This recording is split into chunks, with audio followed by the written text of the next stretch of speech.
He got another assignment. Then I started working for Us Magazine, which is like a kind of People and Us, like an entertainment mag that I was working for. And they were doing rock and roll, and they hired me to do all the rock bands. They were doing the whole story on Van Halen, and we spent a couple of days with them. And that's when they got to know me, and I got to know them because, I was backstage. I was set up a photo shoot. I was like, following around this girl, Vicky Joe, who was the writer. I had total access, and that's when I really developed my relationship with them. Right, absolutely. In your book, you have the perfect shot of David Lee Roth airborne. He's doing this eagle split off the drum riser from the 1980 Invasion tour, and it's incredible because it's not blurred. The expression on his face has this intensity. His hair is flowing, and it's not in his face. It's perfectly in position. How did you pull that off? Well, it was a posed photo. No, I'm only kidding. That's impressive. Yeah, we set it up. We had him on a string, and no, I'm teasing you. Just a few more shots, Dave. Just hold it a little more, Dave. Yeah, right. I knew the show. I've seen more than one show, so I knew when he was going to jump. Especially when I knew when I couldn't see him for a while, and he would come from behind the drum riser, and then I would just have everything locked in, and it is a very difficult photo to take, but. I was working for Circus, and they wanted flash, and flash kind of freezes it. The down part of flash is that you don't see the cool concert lighting. So what I would do is I would drag the shutter and then let the available light in from the background. So I just pretty much kind of judge the distance where he was going to be at his kick. And then, so I had it pre-focus there. And then I had my exposures happen to be right. You know what I mean? I never used automatic. It was always like a feel thing. I kind of knew what the exposure was going to be most of the time anyway. And I just caught it, I just grabbed it. It's not like it wasn't a motor drive shot. It was because it was flash, it was one shot and that was it. And I nailed it. Sure. Now, in terms of Eddie, was Eddie incredibly camera shy? I mean, obviously we all know Dave's not camera shy, but was Eddie sort of trying to get out of it, or you had to drag him into photos, or what was his story? No, he was, with me, he was agreeable. He knew he had to do it, or he didn't have to do it, but, if he liked you, it's not like he'd want to say no to you if he liked you. I mean, if he didn't like you, I'm sure he would be shy about it, but when you develop a relationship with him and you know when to ask. A lot of my shots of the guys were before the show or after the show or walking to the stage. Right. Or a photo shoot. The photo shoots were just more planned, but most of the time, it was before the show. I would gather them together, but everyone knew when I was there that it was for a reason, for either a magazine or they wanted pictures for something. Sure, absolutely. And what kind of access did the Van Halen camp allow you? Did you have a relationship with Noel Monk, their manager, and was he the one who kind of gave you access, or what was the story? It was actually the publicist. They hired a publicist. His name was Steve Mandel. He knew I got all the magazines, and he hired me, or he took the management company to hire me sometimes, but he would get me the access. The more they saw me, the more they liked me around, like when we did the Lost Weekend, Steve, hey, we're going to get Mark. Mark's, working for MTV. And they're like, oh, wow. Okay, cool. So It's all really just being part of the entourage eventually. Sure. When you're a photographer like yourself, I would imagine it's sort of a tricky situation when you're backstage, when to pull out the camera, when to not. You want to get those really cool moments, but then you also don't want to invade privacy. How do you know that line? It's hard to really describe it. You walk in there with your camera, and they see you have your camera, and it's the way they look at you, knowing that it's cool or not. Sometimes I wouldn't call it right, and they'd say, Mark, come on, please. I remember one time, I walked in and I just saw, I think Dave was talking with Eddie, maybe all of them. I was like, whoa, this is great. They're all hanging out and talking and stuff. And I wasn't even listening to what they were saying. I just started taking pictures and then, and then they looked at me like, Mark, can we have some privacy, Right. And it's like, I didn't listen to, so I learned to listen to feel it out first to see if if you walk in and they all look at you, then it's like, probably not a good idea to come in, but. I can imagine. Yeah. Trial and error. Was there ever any concerns from the band that you weren't taking enough band shots and were taking too many shots of Dave? No, no one really complained about that. I mean, David always just wanted me to take pictures of him, and I think the guys were just like glad that I wasn't in their face,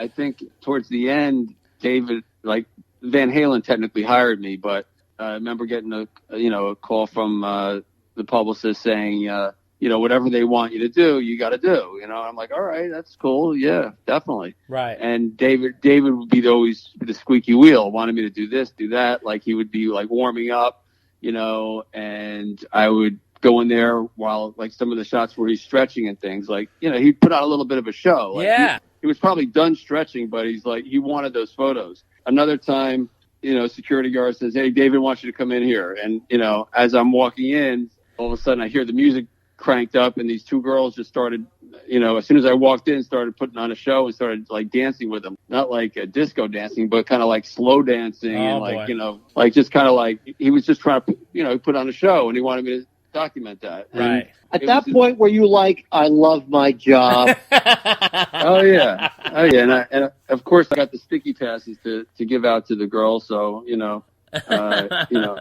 with my initials on it. So I'd get a good head nod from Dave if he ended up with one of them.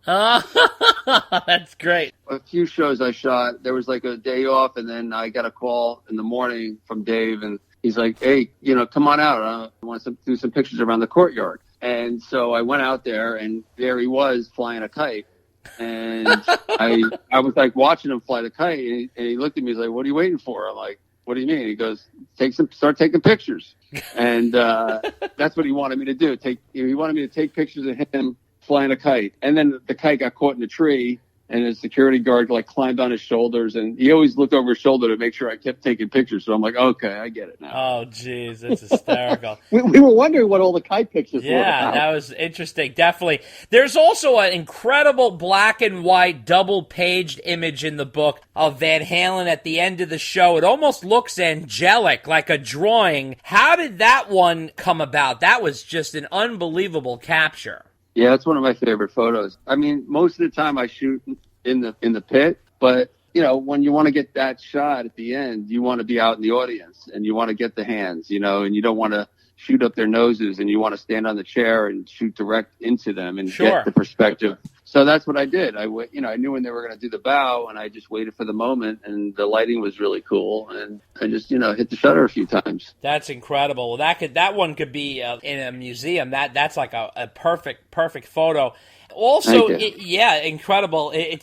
Now, was it pulling teeth to get all four in a shot? Is that kind of a hard pull off? Yeah, it kind of was. More towards the end, like my last quick little shoot with the four of them. It's in the book. I think it's a full page, and I couldn't get them all together at one time. And then when I got three, I would go try to find the other one, and then I come back and one's missing. It was like a Three Stooges, like herding cats. And, and then I finally, you get them together, and we just kind of, did it real quick. It's, that was a little bit more like pulling teeth. But look, this is right before a show, like 10 minutes before a show. That's like the hardest time to try to get them all together, and they were kidding around a lot. But we, got it. We got it. Could you feel the tension between Ed and Dave? Was that noticeable? I think in the book there's two photos where it's the black and white. Right, where they're looking at each other. Yeah, so it was kind of like kidding around, but not kidding around, So. Yeah, I think you captured that pretty good there. Now, do you think Van Halen, out of all the different bands, were trying to kind of maintain a certain mystique that the other bands weren't really concerned with? They seem to have a little bit of a obsession with having a mystique. Do you agree with that? A mystique? I don't know. I don't know what you mean. Well, they kind of, how would you say it, Dave? Like they kind of like don't want to be like overexposed. Like a lot of the other bands, they wouldn't mind as much exposure as possible. Whereas Van Halen, they don't let everybody know everything. In a sense, like they kind of hold their cards close to their chest. They're not exactly like Dave was always out front doing his thing, but you never quite 100% knew what was going on with Van Halen. Whereas the other bands were a little more up front. Oh, you mean like in interviews? Yeah, but just in interviews and just in general, their whole presentation to the public seemed a little bit like they always wanted to keep a certain mystique to them. Even now, I mean, it's 2020. These guys, no one knows where they are, what they're doing. You know, it's sort of like, is Van Halen even together anymore? Will there ever be another Van Halen? Is Eddie sick? Is Eddie not sick? I mean, it's like unbelievable, especially with Twitter and Facebook and Instagram and all these different social media outlets. No one knows anything. It's all on lockdown about Van Halen. Right. Well, yeah, that's true for today. But back then, they were just a party rock and roll band, and that they weren't shy about, doing interviews or anything like that. Whatever, they kept quiet because obviously they weren't happy with David a lot when he got drunk, and he would not, do his best performance. Right. But they never would. They never talk about it. Sure. So the persona was everyone got along, everyone's happy, and we're selling out arenas. Yeah. So yeah. But today is definitely different. Absolutely. Sure. Now, did Van Halen have a different approach than other bands did in terms of what they wanted photographed? Not really. I mean, it's usually you have a guitar player that's one of the best, so you want to take shots at the guitar player, and you have a bass player that it's rare that you have a bass player that shines so much like Michael. So that's a little rare, and same with Alex, and they're all rock stars, and it's almost like it's just like Kiss. There's 4 separate people, and they're all kind of different, but together they're a band. do you think the band hit its peak at the Hide Your Sheep tour? What year was that? That was 82 with the Diver Down tour. Oh yeah.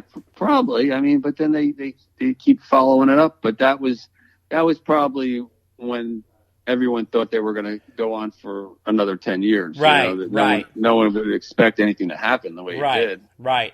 That's the other question I had for you is, what was your impression when they imploded? And did that shock you? And did Sammy Hagar coming in, what was your impression of that switch? Right. Well, I was a Roth fan, of course, and I love Sammy as a solo artist. I didn't see it like, I think Sammy appealed to a lot of the college crowd. Right. More mainstream. So, he was not down and dirty like I was bred on with Van Halen. Right. I like that down and dirty rock and roll. Right. And I like Roth's, his raps and whatnot. He's a showman. Right. Sammy is too, but it's just it's a totally different band. And the way they pulled it off. I mean, who would, if you were going to bet on it, you would have lost if you bet on Sammy.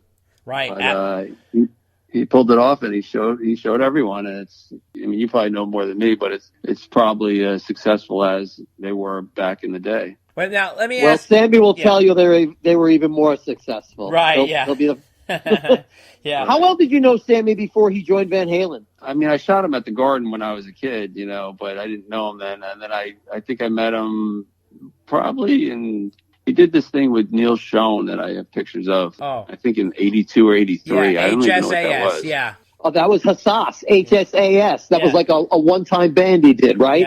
Yeah. Yeah. Was that 82, 83, something like that? 83. Yeah. I think it would. Yeah. Yes. Yeah. And that was it. That's that. And then the next time I shot him was all together because I became Van Halen's photographer with Sammy right off the bat, because I knew the publicist, and Eddie liked me, and Michael liked me, and Alex liked me. And then, I just really met Sammy for the first time. He didn't really remember me from that other shoot because it was a quick one. Right. But, Sammy's great, and I shot his 60th birthday in Cabo. He hired me to come down there and document that a while ago. So we've been friends ever since, and I've shot Chickenfoot and Van Halen. I did the first tour book for Van Halen when they headlined Monsters of Rock. I was the photographer. Wow, that's great. In terms of in the book, I remember you saying that you were always the go-to photographer when there was a transition in band members. Is that correct? Yeah, the publicist would hire me because I would get them in the magazines and they needed new press photos. Right. So I was just part of the equation, They knew they'd get exposure, and I get it from both ends. I get hired by the magazines, and then I get hired by the management and the record company. So sure. So whenever I heard there was a member change, I just didn't sit around and wait for me to get the call. I was a squeaky wheel. Okay. Okay. Very aggressive. So when I heard someone was leaving, I kept my eye open to find out. As soon as I found out the news that someone got the gig, I would call the publicist up. A lot of times I would just say, hey, you need a photo shoot, with the new person. I'll do a spec if you want. And then I end up owning the photos, and then they end up buying them from me. Wow. So I would do that a lot. A smart move. So now, in terms